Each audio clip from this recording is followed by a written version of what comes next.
We got rid of Hannah, fortunately. Sorry, she got a little sick, so it's just Jen and I. So it's great to have you here.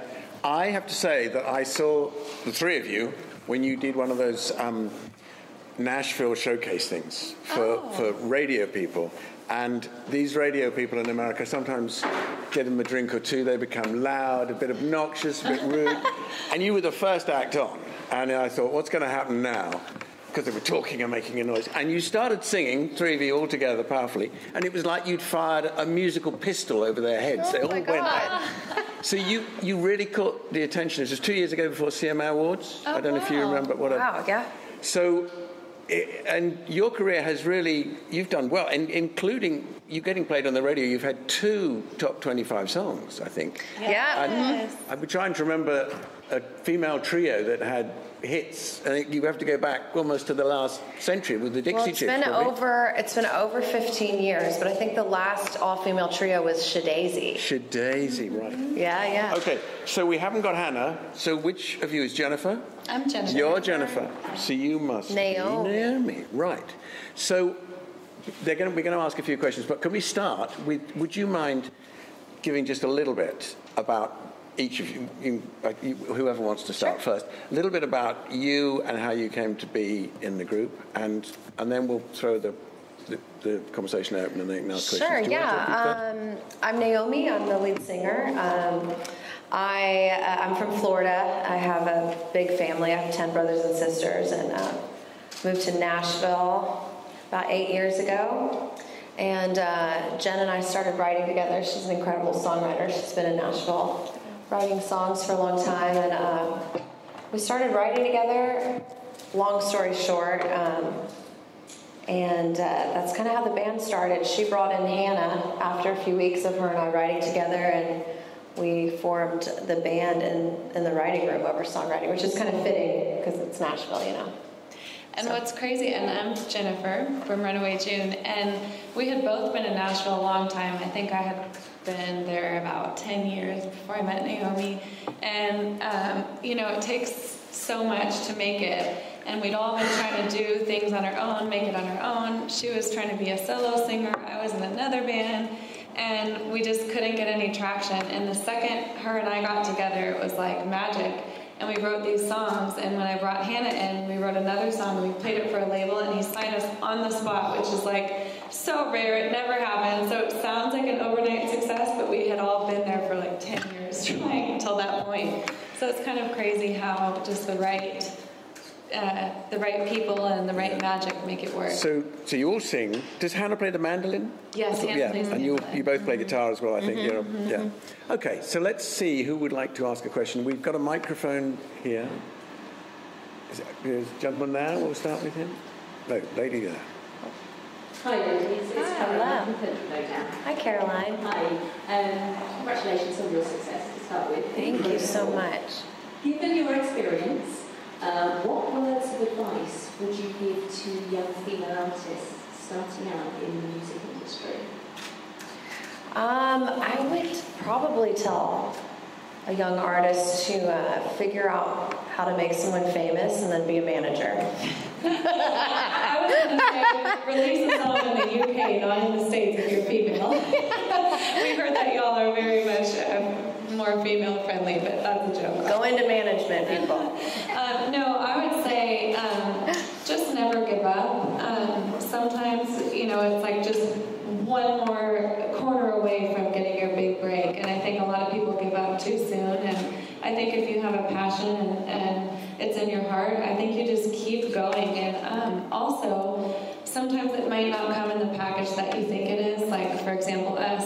Naomi was trying to be a lead singer, and it came to her in a package of being in a trio. And don't say no to that. If it's an opportunity and you're getting to make music, do whatever you can to make music. And I would say that's a good piece of advice. It may not come exactly how you expect it, but when it comes, embrace it. Yes. Hi, I'm Allie Porty from South Carolina. Hi, Allie. I had the pleasure to sit down with Hannah and Jen yesterday. So today's International Women's Day, and what does it mean to y'all this day that recognizes women and y'all are women trio bands? Well, what's cool is we're actually international. Quite literally international women right now. We thought that we were talking about that today. That was funny that we're here in London. But I mean, I just think supporting each other, we love our songs are really empowering for everyone, not just women, for men too, and just being a support system for people. And like what you're doing, I don't know if any of you guys know, but she's in Syria helping refugees. It's like we're all just supporting each other. So anything to shed a light on that's awesome. Hi, ladies. Hi. Question, Jennifer, for you. I was curious how much of an influence your grandfather, John Wayne's career had on your love of country, and obviously now making country music. Was that something from a young age that just was part of your life? Actually, my dad, I could only listen to oldies growing up because everything else was devil music. So Garth Brooks was actually the first country singer that I listened to, and he just opened the doors wide open for me. But I definitely think that I had that love for the Western, romance and Western life from my grandfather. And also, at one point, I wanted to quit because nothing was happening. I was in Nashville. I just lost my publishing deal. And my mom, who just wanted me back home in California, she was begging me to come back home the whole time I was in Nashville. She said, I think you should stay there. She said, my dad didn't become a star until he was 50. So he had been in all these movies, and he didn't get his leading role till later. I think he'd done like over 100 movies, and I think a lot of people don't realize that. They just think John Wayne is the biggest actor of all time. Well, it took him a really long time too. So my mom was like, just stay, just keep going. So kind of the same advice. Don't ever give up. Thank you. Mm-hmm. Hi, Zoe Hodges from the Writers' Room. Usually in interviews I like to ask what do you think about on stage, and completely focus on you let your mind wander. How does it differ being a trio? Do you have to kind of really stay focused on what the other people are doing in the band as well? That's a great question. I always equate being on stage in that time to kind of being in a bubble almost. Like there's nothing else really happening outside of stage. It's really a nice release, I think. But I think we all get in the same zone in some way. Like we're all kind of in that same headspace, and you just have this huge sense of security that nothing really can go completely wrong up there. We have a really, really great band. We live together. We breathe together. We do everything together. So on stage, it's like we just really kind of hone in and we think about the show, but also like you feel a lot up there too. It's like the most rewarding part of everything we do. It's like, my favorite part, but we just do like this little bit, compared to everything else we do in order to get on stage. But I think really thinking about taking it in and doing the best show that we can and trying to make people feel something is the only thing I'm thinking about, like conveying the songs emotionally. And we're so connected too. I think without even thinking about it, together on stage we're connected. And we joke that we answer the same answers at the same time, and it even sounds like we're talking in harmony. So I think whether or not we like it or not, we're definitely connected on stage. Yeah, and I can tell, like, with Jen and Hannah, they know a certain movement that I'll do, they're like, oh, she's about to go into the crowd, where, like, it wasn't planned, or, like, but, they know what to do, so it takes time to get to that point, though, for sure. Yeah. I wanted to ask a question about Buy My Own Drinks. What can you tell us? Is this the current... That's the current single, yeah. Do tell us about that, and there might be a video as well, isn't there? Some people may not be aware of it, but tell us a little bit about that. We just released the music video for I Can Buy My Own Drinks, and this is our second song that has gone into the top 25, so we're really excited. We're about to beat our own record. Yeah, it's still going, so that's the exciting part. Yeah. This song is about, a lot of people ask us, about this song being about women empowerment, but it is also important for us to empower everyone, young, old, white, black, male, female. And that's what the song really is about. It's about kind of rediscovering your inner strength and remembering to make yourself happy from the inside out and not look for external sources for that. And that's the real source of power and empowerment and happiness. And that's what the song is about. It's for everyone. And if women are empowered or men or, you know, dogs, whatever, it's for everyone. We do joke, though, because we like to say, we can buy our own drinks, but we don't want to. We don't want to. We just want you to know that we can, okay? Typical woman, like. Yeah, exactly. So do check that one out, because the video's easily available. So the lady there. Hi, I'm Jean B from Meridian Radio in Sussex. It's lovely to meet you. Nice to meet you.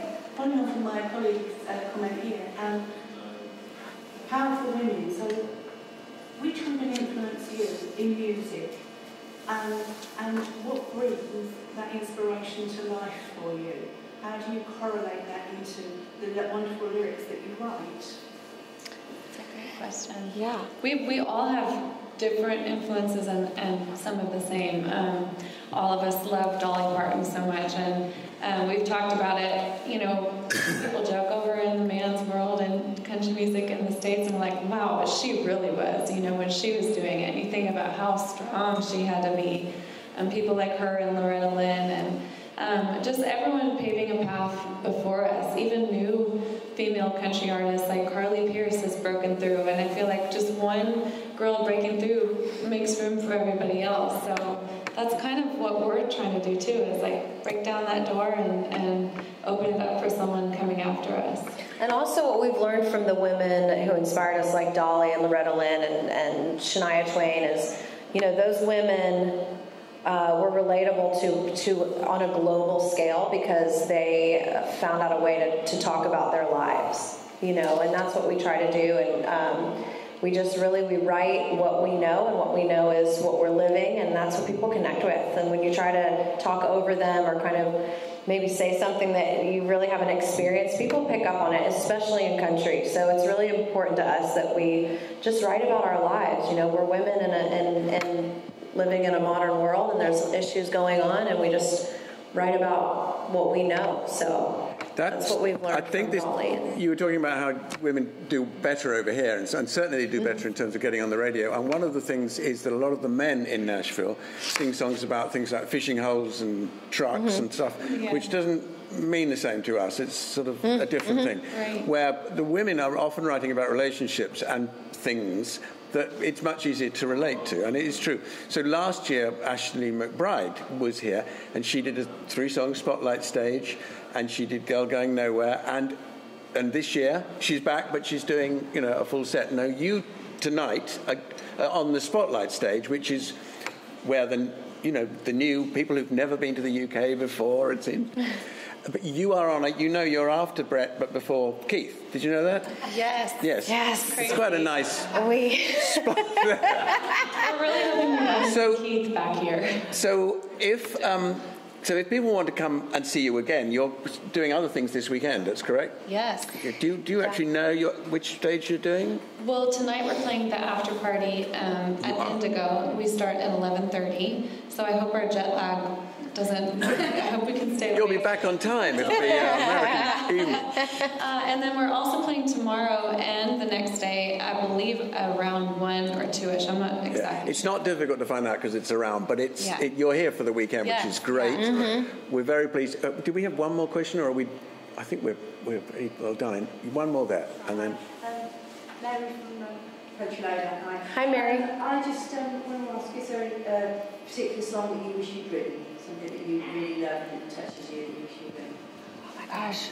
Mine's Garth Brooks' The Dance. That's just such a great song. I love that song so much. It's 5 o'clock somewhere. Just because, I mean, people have said that so long, and then someone thought to write it, and the other one, Nothing On But the Radio. I was like, what? And I know the answer for Hannah. She wishes she wrote the Friends theme song, because she'd be set for life. That's always her answer. Yeah. Well, it's been great meeting you. We're looking forward to seeing you again and again here in the UK, because it's going to work, I think. Thank you. We do like women almost more than the men here, so yes. All right. Runaway June, thank you.